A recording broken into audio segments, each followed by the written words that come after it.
We are here today with Susan Middendorf, who is going to tell us about her upcoming mission trip to Honduras. Tell us a little about your group and what you do on your mission trip to Honduras. I travel with Dr. Pat, who works here in the Maumee, St. Luke's area, and we take a group of students. Many of them are UTMC students. We also have some from San Juan Bautista in Puerto Rico that will be joining us this year. So I go as a pharmacist to oversee the pharmacy students. They're able to do this as a rotation, and we're able to help the people of rural Honduras. How many people travel with the group, and what are some of their backgrounds? There will be about 76 people with us this year. So we're pharmacists, doctors, physician assistants, nurses, lots of different medical backgrounds. We do have a lot of family members. A lot of children come with us. If you're 12 years old and your mom or dad's a doctor, quite often we have a lot of students that help us out. And we all work together to have medical, and we even do surgical clinics. What are you hoping to accomplish during this trip? Well, my goal is I run the pharmacy, so I'm going to support the doctors that are having the medical clinic each day.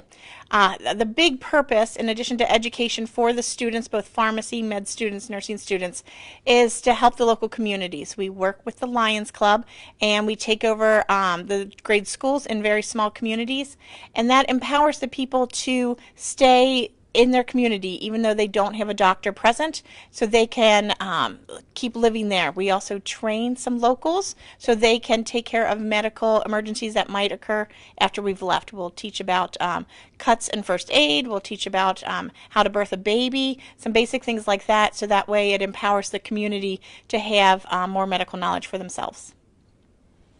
What is your history with this organization? I originally started by donating to the University of Toledo to help out the medical students and the pharmacy students with scholarships, because the flight's pretty expensive to get to Honduras. And about 5 years ago, they needed another pharmacist, so they reached out to me. And so for the past 5 years, I've been going down as a pharmacist. What do you find the most rewarding about being involved with this program? I really like teaching the students. So since there's so many laws in the United States, the medical students, the pharmacy students, they can't actually practice as a doctor or a pharmacist until they're licensed and certified.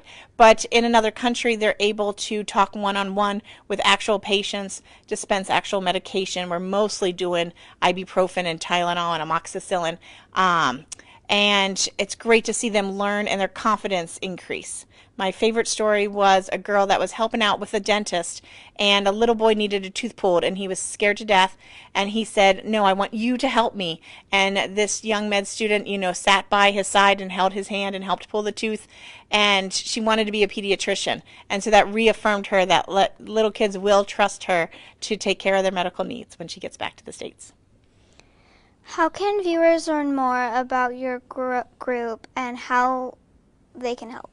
The website would be scorefat.com, or you can contact Dr. Pat's medical office.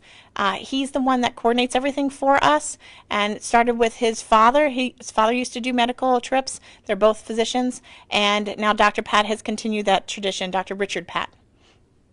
Thank you for your time today. Thank you so much. It was wonderful meeting you. This is Annabelle Bucko reporting for the Perrysburg Digital Media Club.